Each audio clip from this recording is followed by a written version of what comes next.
really delighted to have Melanie and Michael here today. We are recording this meeting, so if anyone is unhappy about that, then be sure to keep your camera off. And it's going to be, the recording will be made available on the NICEC website in due course. Anyway, we're delighted to have Melanie and Mike here today to talk to us about their edited collection, Mapping the Future of Undergraduate Career Education, which, given that they're both working out of University of Minnesota, has a US focus, and we're delighted to be hearing more about careers work in the USA today, and to get your perspectives. So just to introduce our speakers, so Melanie is an author, career consultant and teaching specialist from the University of Minnesota Twin Cities. She's the lead editor of the book that we're going to be hearing about today. I found out in researching Melanie that she received the Ralph W. Tyler Award for Outstanding Research. I don't know who Ralph W. Tyler was, but well done to you.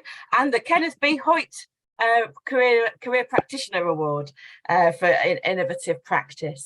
So we're looking forward to hearing from you, and maybe even a little bit about your science fiction writing, which was also mentioned, although that you may feel that's not on our programme today.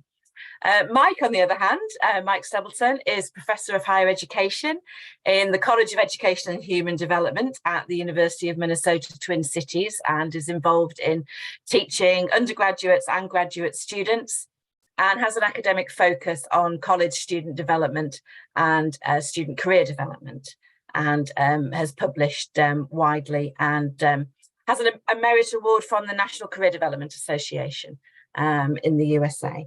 So you're both very, very welcome. The plan, folks, is that I'm going to hand over to Melanie and Mike shortly, who will take you through their presentation, and I think you have some bits of interactivity as we go along. And after some breakout groups later in the session, we will have a general question and answer discussion opportunity. We've got the chat. I'll be keeping an eye on the chat to kind of facilitate comments coming in from there. And we will be all over around 6:30 p.m. UK time, ready to go and watch the build up for whatever might be happening this evening. Okay, so over to you, I think, Melanie and Mike. Thank you. Wonderful. Thank you, Jill, for the warm introduction and kind words. We'd like to welcome everyone who's participating.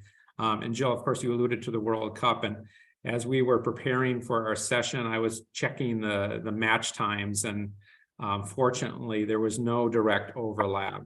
We also have a big soccer match here in the States as well. I think at the exact same time. So we'll make sure to get you out and ready for your next activity this evening. I feel like we're kind of the warm-up act maybe for the headliner later tonight. So welcome everyone. It's a pleasure to be here.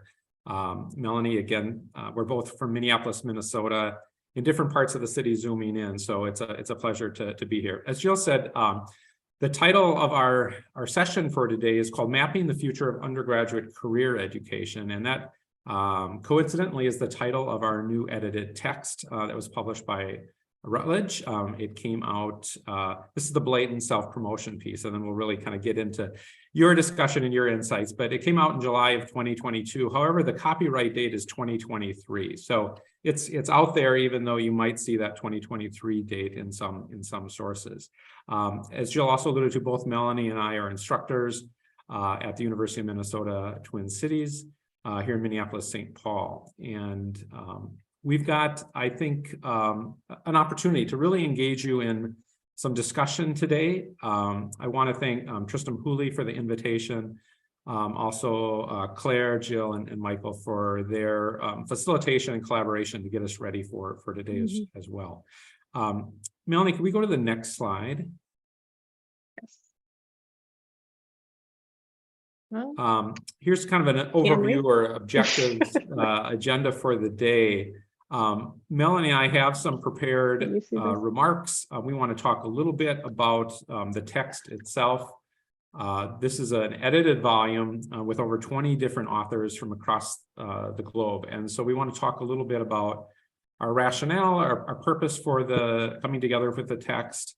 And then what we'd like to do is talk a little bit about comparative systems. And so I think we can learn a lot from you and what you're doing in your respective campuses and businesses. And hopefully you can learn a little bit about US perspectives as well. And so we want to talk a little bit about how higher education in particular is changing in the United States, how perceptions of the value of higher education has been shifting quite dramatically in the last few years.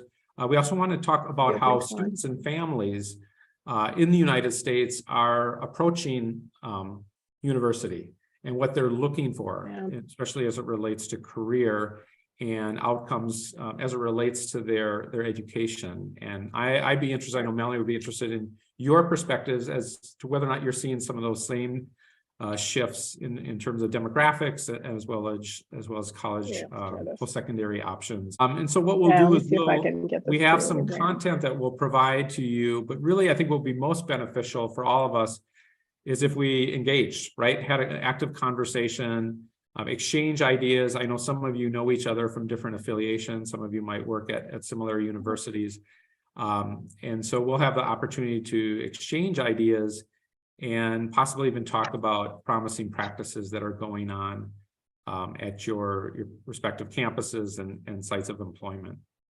There'll be at least two. Forgive me, we'll have to do this. There we go.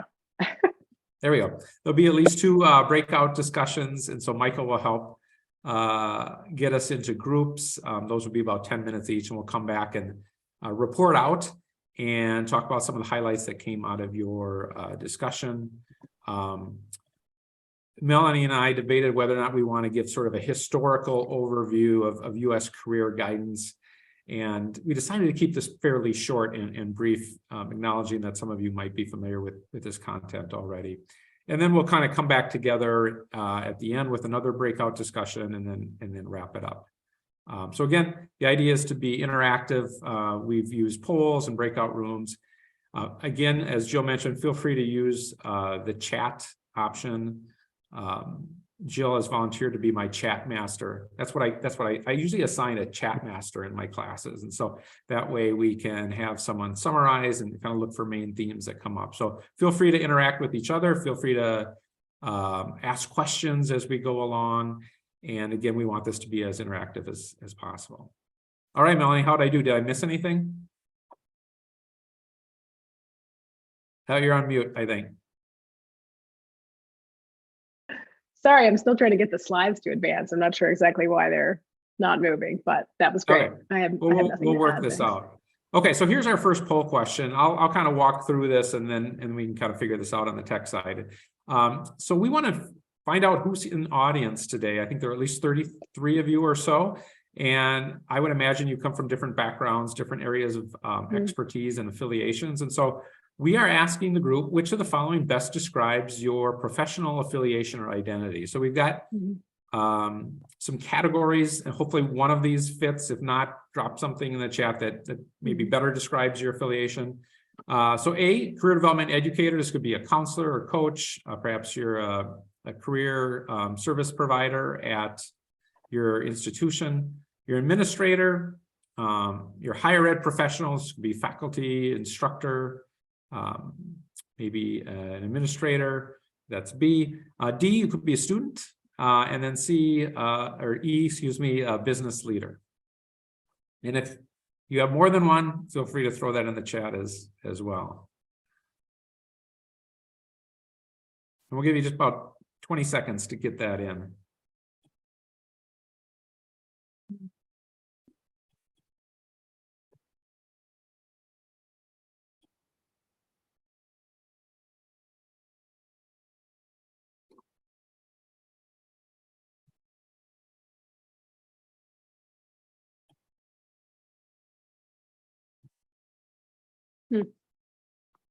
Okay, excellent. Good. So I think we have most people have responded.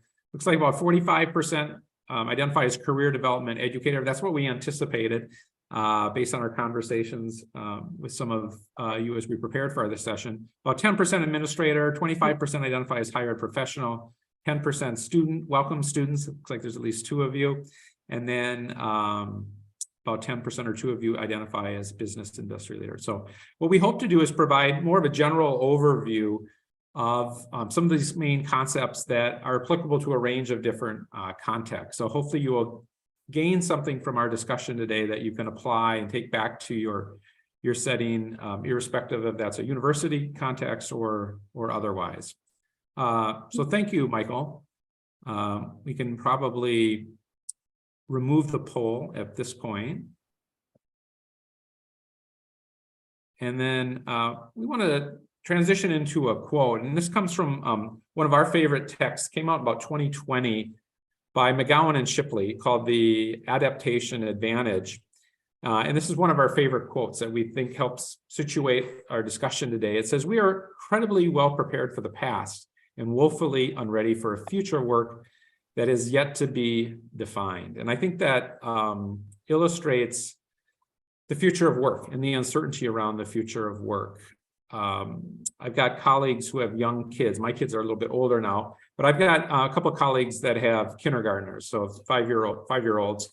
And the recent statistic says that the typical 5-year-old today could easily live to age 100 or older and have between 25 to 30 different jobs across 5 or 6 different industries. So that's a lot of change. It's a lot of work or work opportunities.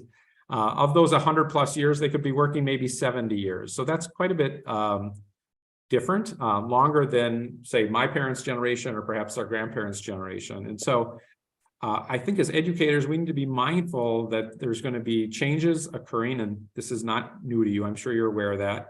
But we're probably less prepared as educators in terms of preparing our students and our future students for this uncertainty. And so we wanted to start with this quote as a way to sort of situate our discussion for our session today. Melanie, would you like to add anything to that? I want to make sure you have an opportunity to jump in here. Yeah, thank you. I'm a little under the weather, so thanks to Mike for taking the lead on some of the speaking pieces here. I'm hoping my voice will hold out, but we shall see.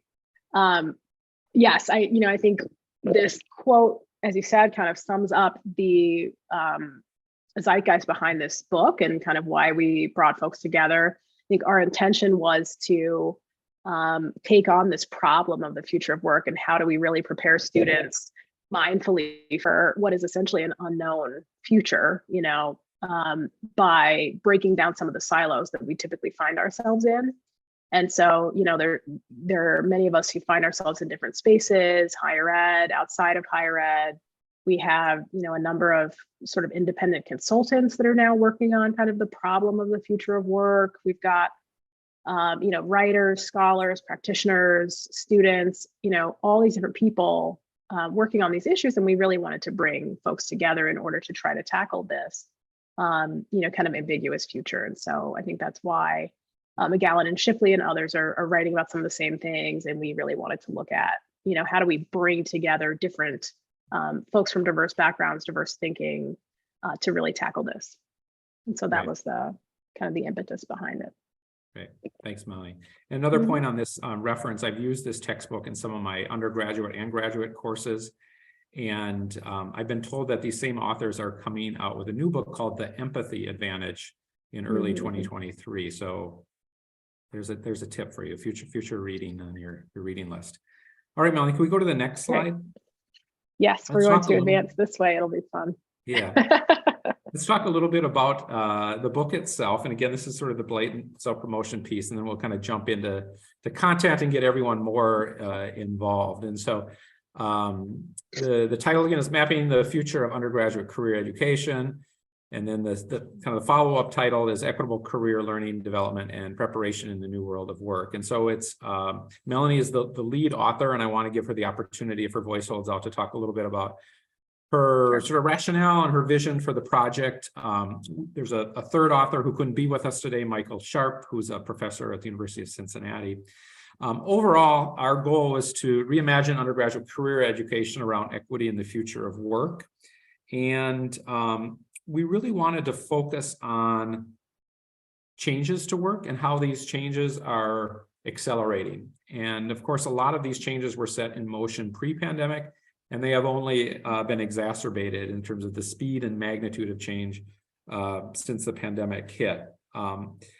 We primarily write for other educators, career educators, but I would say the philosophy of our book is really a scholar practitioner tone. And so many of our writers work in the academy at different universities and colleges, but others work in industry, so career coaching practices and other types of entrepreneurial work. So we really wanted to get a range of different voices and reflections. As I alluded to earlier, we wanted an international collaboration. That was really important. We wanted to explore kind of new and pressing insights that hadn't been covered perhaps in the past. And so we talk extensively about current change as it relates to the pandemic, social justice initiatives that are occurring here in the States as well as elsewhere. And then third, we really wanted to try and have a practitioner focus. And so we wanted to offer new insights for innovation and career development practice. And so at the end of each chapter, we have recommendations. Some of it's a list, some of it's a summary, but all the authors take what they wrote about and really try and outline some implications for practice and scholarship. So there are 17 different chapters, 4 different parts. We were fortunate to have the generosity of Rich Feller. Some of you may know Rich. She's the former past president of NCDA, which is our National Career Development Association here in the States. And then we have 4 main parts. So the landscape of undergraduate career education. The second part is critical considerations. So this is where we really look at those issues of equity, diversity, inclusion in career development.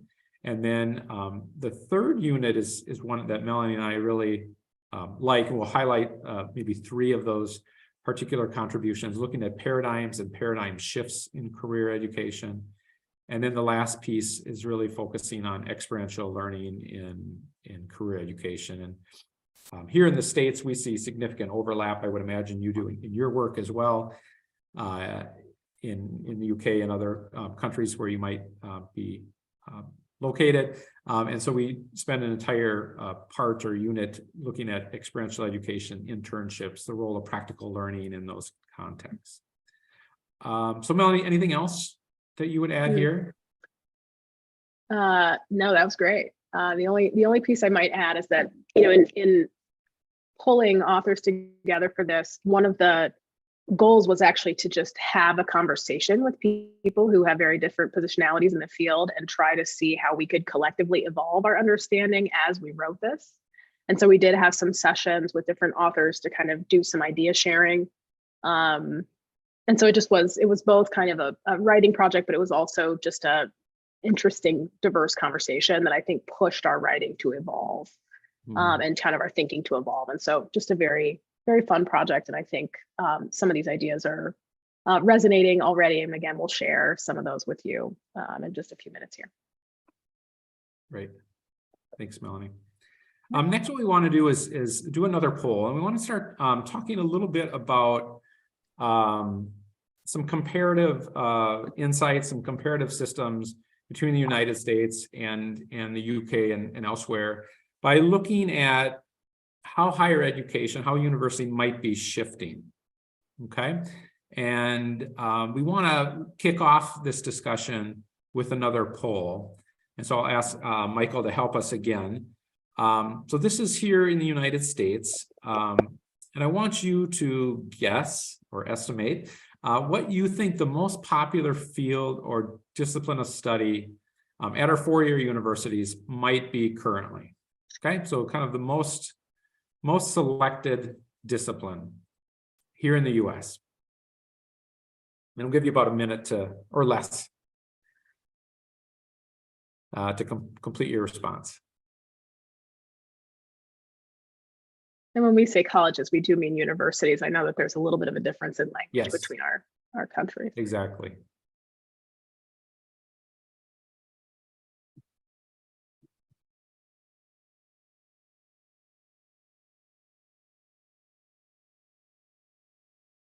All right, so we almost got everyone in. Mhm. Okay, so about 48% said psychology, 35% business, 9% humanities, 9% criminal justice, and 0% urban studies. Mhm. The correct answer is business. Okay, so you get A marks, the 8 of you that said that is business. That may or may not be consistent in some of your universities. I'd be interested at some point, again, use the chat or other discussions to hear what others are selecting, other students and other prospective families might be looking at. But here in the States, there's been a real shift towards looking at what we call return on investment, right? So what are students, what are families going to get, say, from a 4-year university degree in terms of how will it pay off? And we'll talk a little bit more about student debt here in the United States, because I think that's an important component as well. But a lot of our students are really looking at preparing for future careers, and they state that as the main reason for pursuing university. So Melanie, can we go to the next slide? Okay. So there's a study that's been done annually for years at University of California, Los Angeles, UCLA, and it's called the American Freshman Survey. And they ask a host of different questions from different areas, but one of the questions is, why are you attending university, or what's your priority for attending college?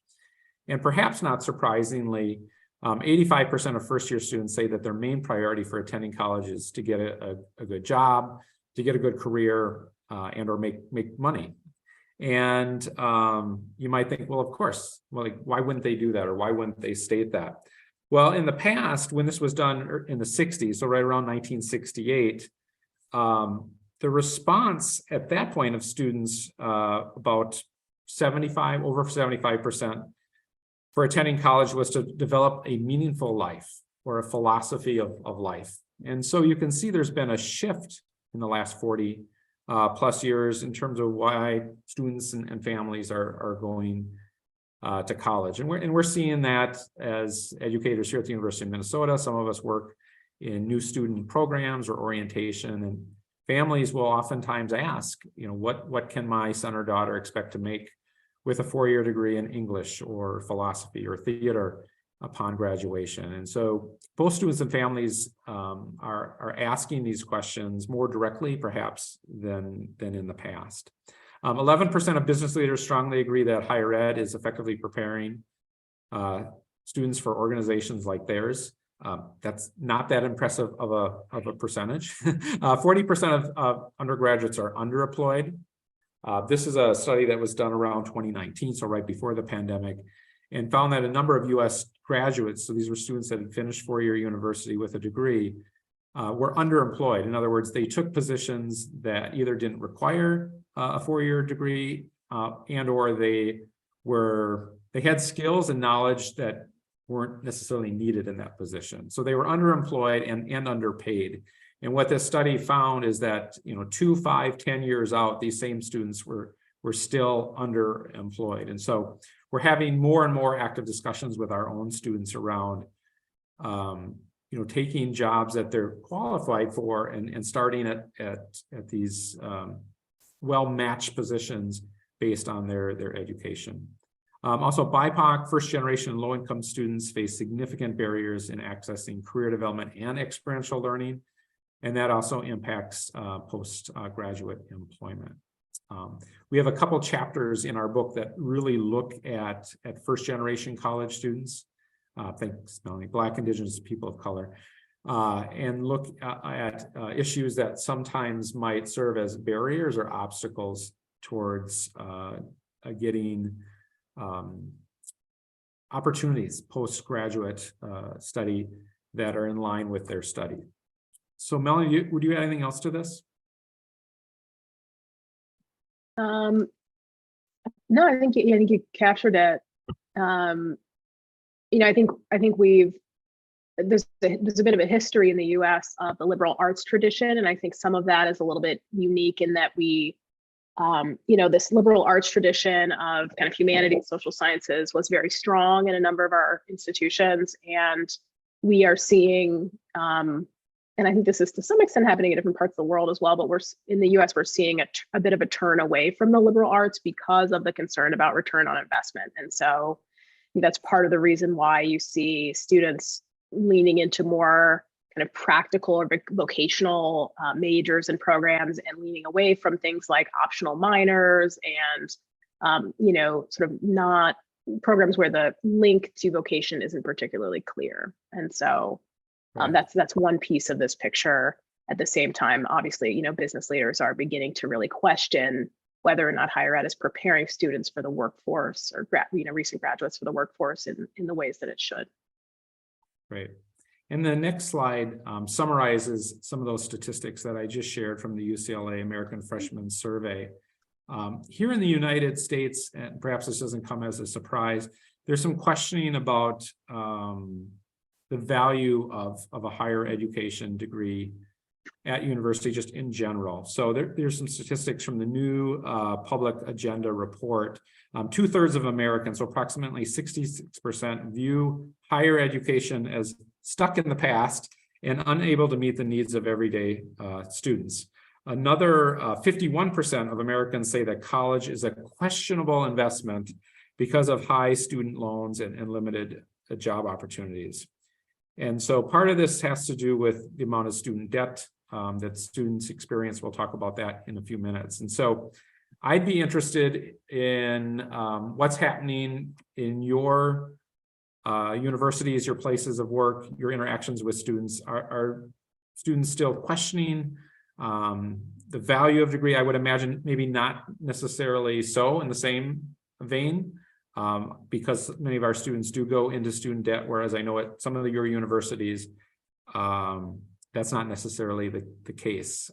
When I took a group of my students to Denmark a couple of years ago, my students were absolutely floored that Danish students pay no tuition and they get a stipend to attend many universities we were in Copenhagen, but also throughout the country. So not only are they not incurring debt, but they're actually getting paid to go to school. And my students were just flummoxed by that. So I'd be interested in your insights there. Mike, can you go ahead? Can you speak to the underemployment piece one more time? We have just a question about underemployment, and I think you mentioned how that was defined, but can you tell us one more time how the survey defined underemployment? Sure. This comes from the Burning Glass survey, and we'll include a reference at the end of the PowerPoint slide. But basically, it was students that had graduated with 4-year degree, but had taken a job that they were essentially overqualified for. So their skills were exceeded or beyond what was required for the job, or they took a job that perhaps didn't pay them, underpaid them in terms of what they could have asked for with that 4-year degree. Thanks. Yep. So I think that's some framework in terms of shifting priorities from a U.S. perspective. I think there's one more slide, Melanie, about the future work. I'll just quickly go over that. And then I want to get us into breakout rooms and get all of you talking to share some of your insights and ideas, and also just reactions to what we're been sharing so far. So I started out with this statistic about kindergartners living to be 100 years old. Many of these statistics come from the Stanford Center on Longevity. And this is where they're predicting that young students could spend 60 to 70 years working in various job opportunities.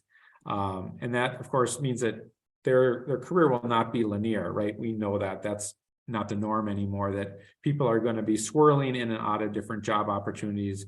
Sometimes they'll be engaged in paid work. Sometimes they might be engaged in care work or non-paid volunteer work. And so when Melanie and I talk about career, we're really talking about this constellation of life roles, right? Some of them paid, some of them non-paid. Similarly, Michelle Weiss, who does consulting and writes predicts that the need to be ready for the 100-year life where workers could be employed for over 70 years. And so it's this idea of lifelong learning and learning how to learn, where students and graduates are going to be asked and called upon to adapt to new work situations, environments throughout the course of their lifetime. These skills are going to be invaluable. I would imagine many of you are talking about this already with your own students and with your own colleagues. But Melanie and I, through our writing and through our own training, are really trying to be more deliberate about this when we're talking with our colleagues and our students. Anything else, Melanie, on that before we go into the breakout room? Yeah, I noticed Tristram's comment that higher ed is expensive in the UK as well, and that universities are doing their best to avoid answering the question of kind of return on investment and will it pay off. And I think that, you know, that certainly was the case in the US as well. But I think it's becoming harder and harder for universities to avoid answering that question as student debt is stacking higher and higher and higher. And we'll talk about some of those numbers. But it's just becoming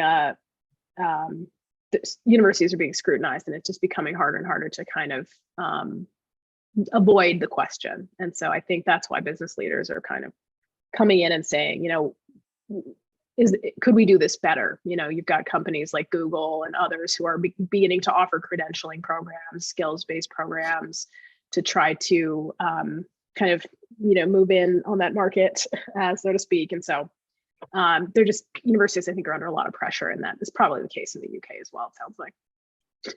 Right. Great. Thanks, Melanie. And thanks, Tristan, for the comment. Looks like there's a couple other comments coming in there. I'd encourage others to look at those, and then we can always go back and follow up. What I'd like to do next, and I'll ask Melanie and Michael to help me with this next task, is to go to the breakout room. And what we want to do is spend, let's say, you know, 7 to 10 minutes with your colleagues. And the first prompt is, what are your students and clients, depending on the audience you serve, most concerned about? In other words, what are they talking about? What are some of their worries as it relates to higher education and or career development and career education? Okay, great. So I think what we'd like to do next is just take a few minutes and have a couple groups report back, and you should be able to take yourself off mute. So maybe just have a spokesperson from, let's try and do one or maybe two groups, just because we'll have another breakout opportunity, and I know we've got some other content to cover as well. So who would like to be brave and go first?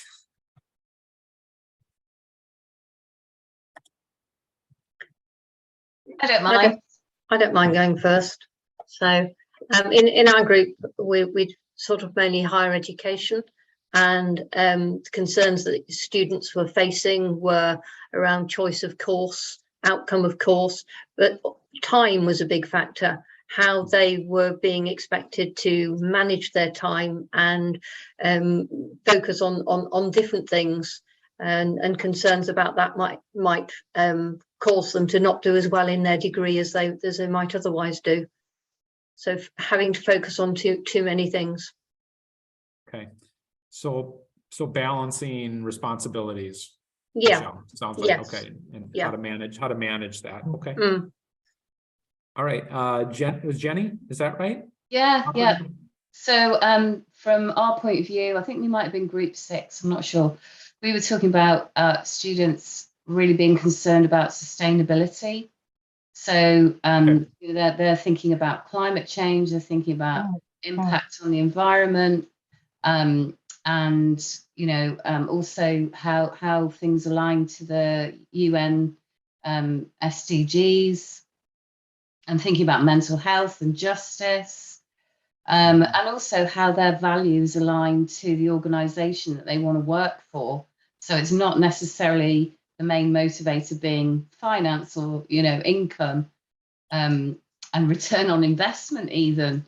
It's more about, is that the type of organization that I want to work for, and what are they doing for the future sustainability of our planet? Right. So having an alignment or a closer sort of parallel between employee motivations, perhaps values, and those of the organization. Yeah, we're seeing that too. A lot of our younger folks are being maybe more selective, right? We've all heard of the Great Resignation or quiet quitting. Some of this is media driven, I think, but sort of trends in worker behavior and sort of realigning of priorities and values. Melanie and I have also written about this idea, adopted from other writers here in the States, about career skepticism, right? So this idea that in the past we tied our identity to work, right? Writer Derek Thompson calls this workism, and how younger workers, millennials, and others are detaching themselves from that sole work identity. So it sounds like some of those themes came out in your discussion as well, Jenny. Anyone else? I think we have time for one more brief report back. We have comments in the chat around student debt, training opportunities in the workplace, and the links between debt and mental health. Excellent. Great. I know I was eavesdropping on one group, I forget the number, but we were talking about this idea of student engagement, right? And how do we engage students through different modalities? And sometimes there's a disconnect between what students want and student outcome or behavior, right? So they want everything on demand. They want their videos recorded or their lectures recorded if you're in university, but then they might not actually go back and watch those recorded videos. And if they do, they're not engaged in the same way. So we were talking about some of the challenges in our group. Excellent. Well, thank you. Hopefully that was engaging, having the opportunity to interact with your colleagues. There'll be another opportunity. What I want to do next is turn it over to Melanie, who's going to talk a little bit about U.S. career guidance and just give some framework around that, and then talk a little bit about priorities for career offices here in the States. All right. Thank you, Mike. I think I've got control of the slides, so that's exciting. Give me 1 second. Let's confirm. Are you all seeing that slide advance? Okay, perfect. So it's difficult to sum up the entire history of this industry within really 2 slides, but we're just going to give you a kind of quick overview. This is speaking a little bit to the evolution of U.S. career guidance, and so for us, you know, a lot of people point to Frank Parsons, who was a social worker in the 1920s, as kind of the father, for lack of a better word, of career guidance in the States, and what would ultimately become kind of career development within universities and outside. And so, you know, there's a social change movement to really advocate more for immigrants who are coming into the country and for women to find work around that time. And so that's when you see, you know, this idea of really intentional career guidance kind of emerge for us. And then over the years, it's really evolved to try to address the widening diverse participation of different demographics in the US in both higher education and in the workforce. And so in higher ed, we've seen, you know, really from the 1970s onward, a pretty rapid diversification of our student population. And so, you know, for many reasons, one of which was really around policy, right? That, you know, you suddenly have policies like the GI Bill in the US gave access to veterans, you know, to really be able to participate more widely in education. And we had a kind of college for all push that happened in the second half of the 20th century. And so all of these different pieces created a situation where you got more and more students attending university to the point where I want to say that somewhere around 60% of millennials, that is those born roughly between, you know, what, 1982 and 97, I think is usually the range, something like that. Something like 60% of millennials have attended some college, which is just, you know, much, much higher than we had historically seen. And I know that's not just unique to the US, but that's one piece that's really diversified the student body at universities. And so at the same time, you see that states, our state governments were kind of divesting from universities, and you see the cost of college rapidly rising. I know that's happened in the UK recently as well. And so you kind of see these trends where the college career centers or university career centers were asked to do more and kind of serve a more diverse student body with much more diverse career needs with less, because of the reduction in funding and kind of deprofessionalization of university career centers, meaning that there were fewer folks with licensed professional counselors working in career centers, in part because of the reduction in salaries. And so that was a very, very fast description of what that looked like. But that's part of what the evolution at university career centers has been, is really just being asked to do more with less and being stretched pretty thin. And so as a result, one of the things that we've seen is that university career centers have turned toward both corporate partnerships and technology to try to scale services to serve more students. And as a result, more emphasis on this idea of creating. You've gone on to mute, Melanie. That's mysterious. Okay, am I back now? You are. I didn't touch anything. How strange. So you have this kind of emphasis on really what is looking at equity, and how can you actually, how can university career centers be a vehicle for social mobility for more people in the US, right? And maybe even address some of our issues of equity that we see persistent for women and folks of color and all of that. And so that's, again, very, very brief kind of evolution of university career guidance.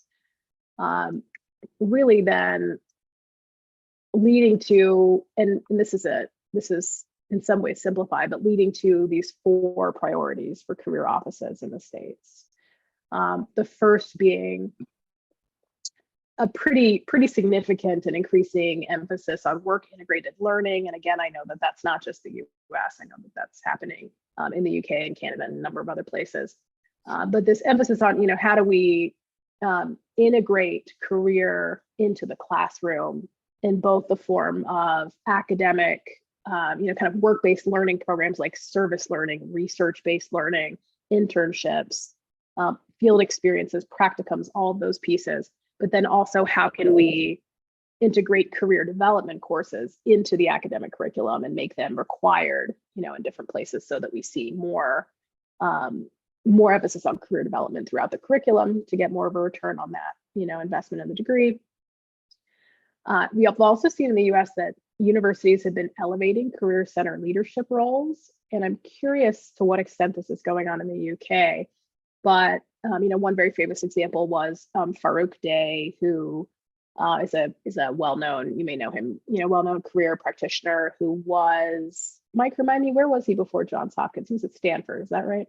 I believe so, yeah. Yeah. So I think he started out at Stanford and began writing pretty prolifically about, the evolution of career services. And I think he was one of the first to be elevated his position, instead of just being kind of a director that's somewhere in the hierarchy under student affairs, for instance, he was elevated to, I think it was essentially a cabinet level position at the university. And that was part of this sort of campaign to elevate career services. And, we've seen that in a number of places. NACE, the US National Association of Colleges and Employers, has released some data about those elevations. And you can actually see that a number of career offices are being sort of empowered with more staff, more funding, and being moved into more prominent spaces on campus, being elevated to more prominent roles in order to try to, communicate the importance of this function, which had been kind of siloed and a little bit marginalized in that way. Just reading the comments. Yes. Mm-hmm. Yep, that's good to know. Yeah. So yes, the integrations are kind of, moving past the silos and integrating more of these kind of career development, career guidance sessions across the university in the different spaces. So Christina Cruz Vergara is an executive at Handshake, which you all may know that company. But she was a longtime writing partner of Farouk Day, also, who's now, as I said, at Johns Hopkins and doing some pretty innovative things. And I actually interviewed her for the book that we wrote and talked to her a little bit about kind of what she sees as the future of career services in university. And she has this sort of interesting idea that she believes that career advisors within universities should begin to think of themselves as, and these are her words, channel marketers and content creators. And so that is, you know, this idea that instead of being, you know, just an advisor, right? But instead of having those, you know, one-to-one advising conversations, maybe a workshop here and there, and not that that's all that we do, of course, but her idea is that we should begin to think about how do we actually create content and begin pushing that content to students. And this is part of Group Day and kind of the zeitgeist of Johns Hopkins. How do we begin pushing that content and reaching students where they are?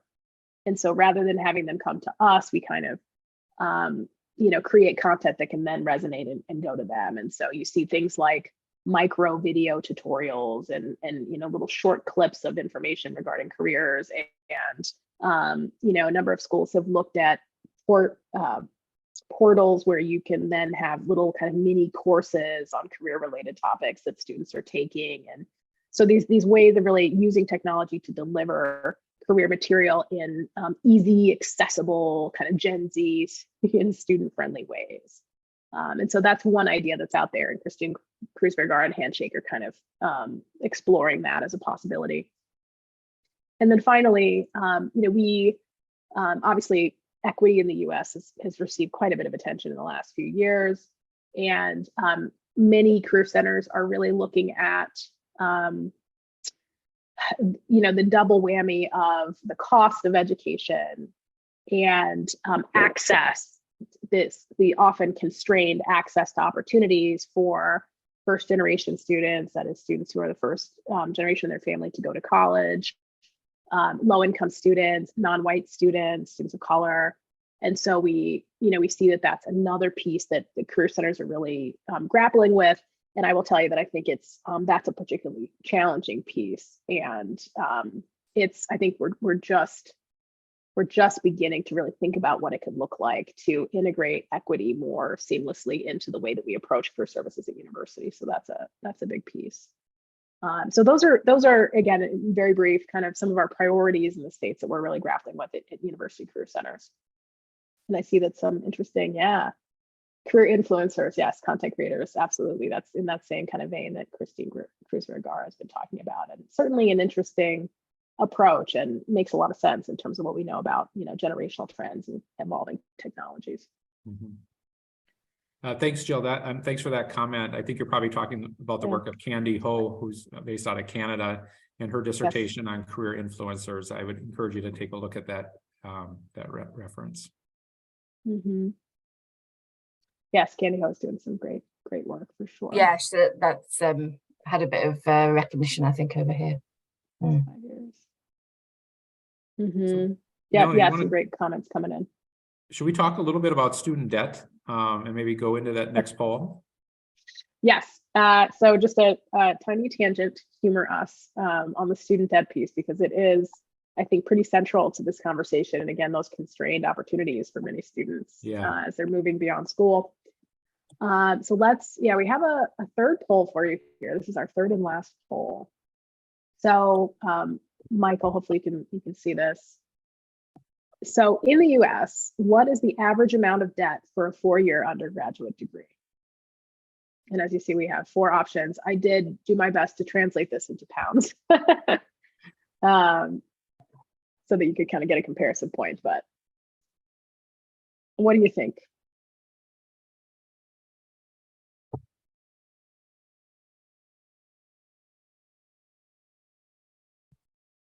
See, responses are coming in.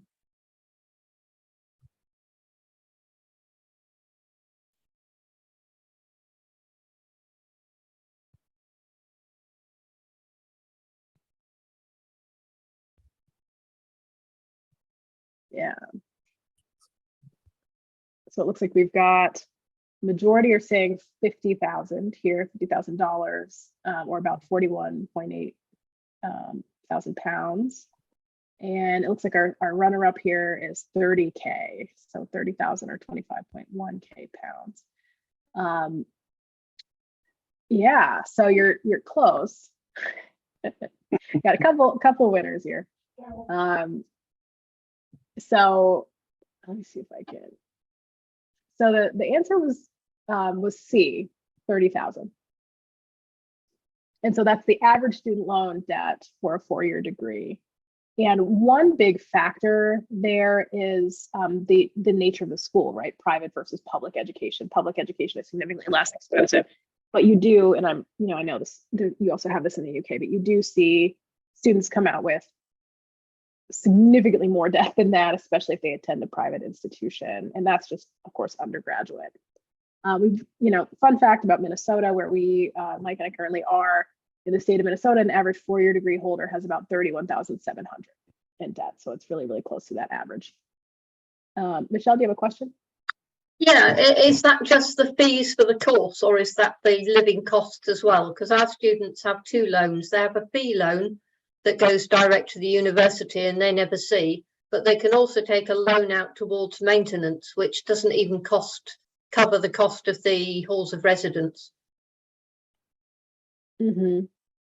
So when you're talking there of $30,000, is that just for the course? That isn't their living costs? Mm-hmm. So varies a little bit per student, but my understanding is that this is debt accrued, kind of debt leaving university. And so typically, U.S. universities bill room and board and tuition kind of all in the same piece. They'll if students live on campus, they'll be billed the entire thing at one time. So it would typically include both. That total expenses for university would be usually carry around 30,000 when you're leaving school. Can I add additional commentary to that? Sure. Yeah. So as someone who went to university in the US and went through the student loan system there and came out with 40K of debt, that money I never saw. It went directly to the university. It does cover room and board if you stay on campus, which not all students do for all 4 years. It does not contribute to food, living expenses, etc., outside of your actual payment to the university for the shared accommodation, which is, I lived in 1 bedroom with 4 guys, not my own bedroom, which is again very different in the UK versus the US. Whereas here in the UK, the maintenance piece does contribute to the loan in a different way, but the student actually sees it, which is why financial literacy and financial education is much more important here in the UK, and also something that isn't in the curriculum anywhere from secondary throughout university. So that's a big piece of the puzzle that needs to be adjusted as well, but very different loan systems. Yeah, thank you for that, John. And of course, I believe in the UK, you do have loans just discharged at 30 years, which not that that's like a wonderfully exciting period of time, but we don't have that in the US. So that we do stay with you for a lifetime. Funny comment. I did the maths on that once, working in this space for students, trying to show them what the debt meant. And on average, the highest earners in the UK, so basically people who go and get medical degrees, they don't start paying down the debt, as in turning it into not accruing more debt every year, until after the 23rd year of having their loan.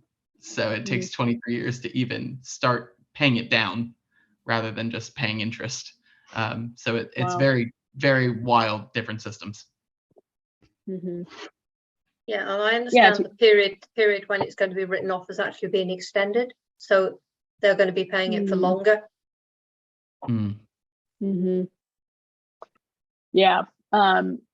But our fees alone are over £9,000 a year. So you've got 36,000 just with a 3-year degree, without counting any of the money that you've borrowed to pay for your accommodation and the job that you've done so that you can put food on the table.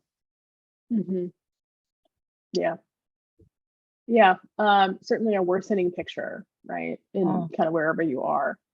And I think in tension with this idea that students really are looking for more kind of meaningful work, more idealized work, at the same time that even just keeping pace with inflation and cost of education and these things is getting more difficult. So certainly demonstrating the need for the work that we do. Thank you. I'm going to, clearly we could have a whole session on student debt. There seems to be quite a bit of interest in that. I want to just show you a very, very brief graph, and just to reinforce that this does vary somewhat by demographic in the United States. And so this is just a quick snapshot of student loan debt as a percentage of first year income. And you do see that, you know, due to things like generational wealth and, you know, historical discrimination, all these different things, you see that the student debt does impact people differently. And you see, for instance, that for women who identify as Black, you know, their student loan debt is often more than their first year income, thus making it very difficult to pay this back. So you do see some of these differential impacts by identity, and just, you know, then adding to the conversation on equity and trying to kind of address this, right, in ways that students need.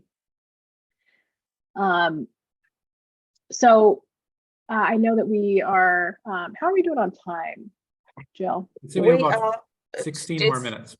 Yeah, it's coming up for 6:15. Okay. We just want to share really briefly a few of these innovative concepts from our text that some of our authors have put forward. And you know, as I said, we have 17 chapters, and so there's much content here. But these are 3 concepts that we thought might just kind of resonate with you and give you something to think about here.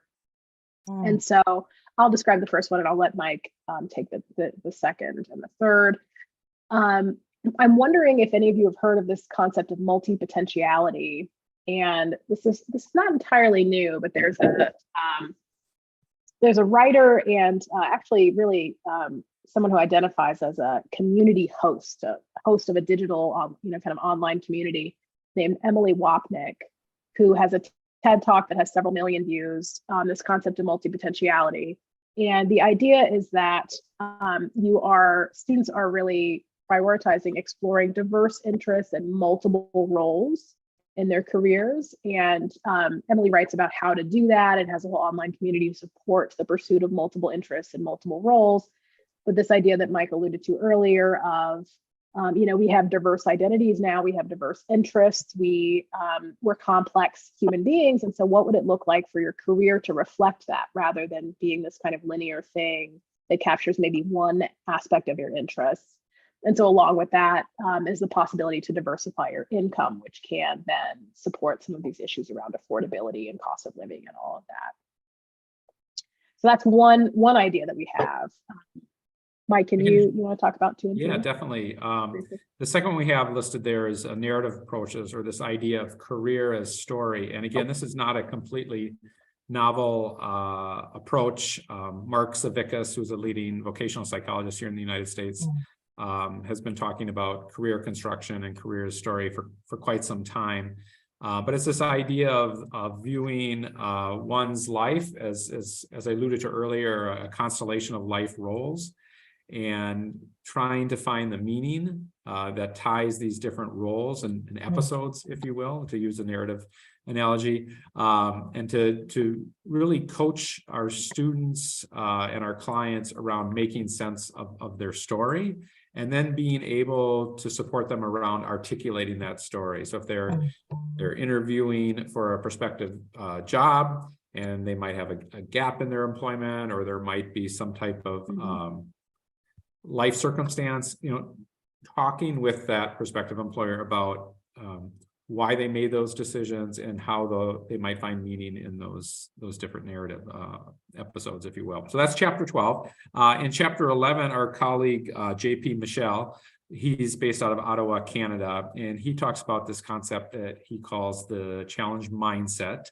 And basically what JP talks about, and I'm probably not going to do his work justice here, but I'm going to summarize it in the interest of time, is moving away from job titles to challenges, right? So moving away from the question, you know, what do you want to be when you grow up, to rather, what challenges or what problems do you see that may exist in the world, and how might you use your interest, skills, and values to approach those problems. And so JP really looks at this challenge mindset as a way to empower students. So really looks at it from a stance of advocacy to help them find meaning and purpose. So I think we'll pause there. Those are just 3 of the innovations in the text, and we encourage you to check out the other ones. I know we want to allow some time, Melanie, for our follow-up, our second breakout session. Do you want to go to that? Mm-hmm. And then yes. we'll get participants in those groups quickly. Yep. Yeah, so we've given you much to think about. Michael, hopefully we can break into breakout groups one last time and give folks a few minutes just to chat. But given what we shared and some of what you've shared and all the ideas we've got going, we're curious what may be some parallels or areas of difference that you identify with, between the US and the UK and these systems and how we approach career development or career guidance. What similarities might you see? What differences might you see? What might be coming up for you as we share these kind of different both concepts and some facts around what these systems look like? And so we want to just give you a chance to chat about that in breakout groups. Great. Thanks, Melanie. Here we are. I think everyone's back. So Melanie and Mike, back over to you.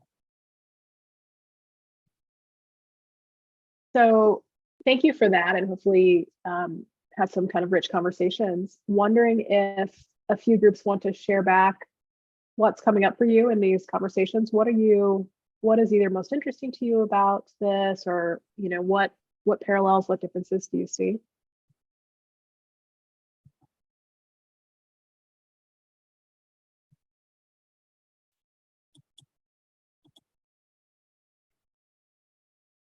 I don't mind hopping in.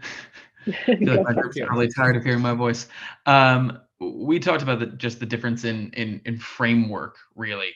The way that the UK education system is set up to specify your degree and what you are specializing in, basically when you're 15, 16 and choosing your GCSEs even before you get to university, makes it a lot narrower and more specific, whereas in the US, there's a lot greater breadth.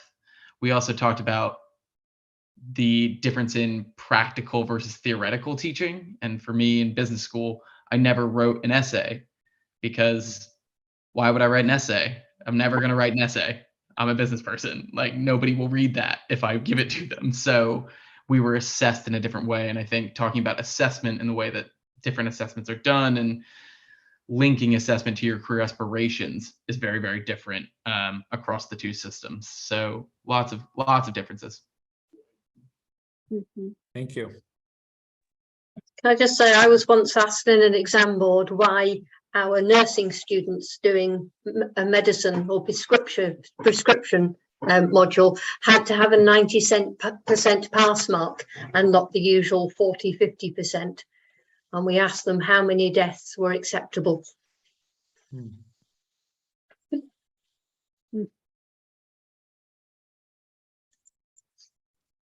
Yeah, so it sounds like kind of highlighting that tension between, what schooling is for and what the structures of schooling that we have versus what might you actually need realistically. Yeah, and knowing that that's changing, right? Yeah, and as John highlighted, adapting form of assessment to meet the needs of the employers at the end of the day and the profession.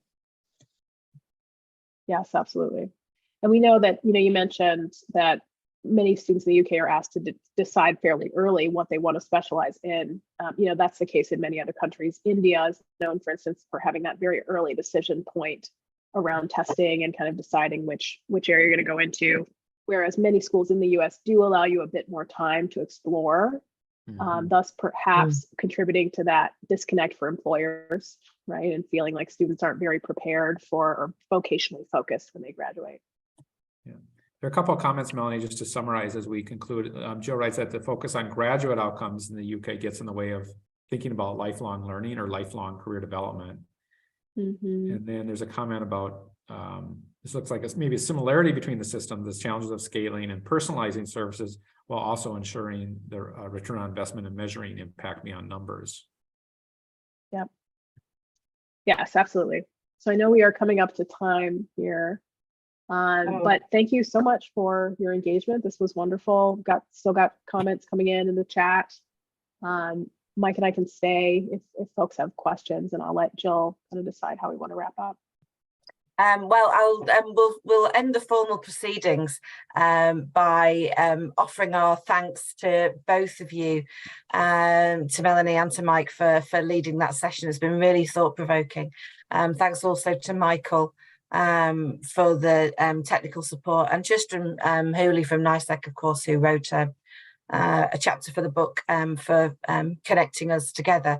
We'll end the formal proceedings, so no judgment if people need to hop off now. Let's just give it a moment and see where we are. Thank you.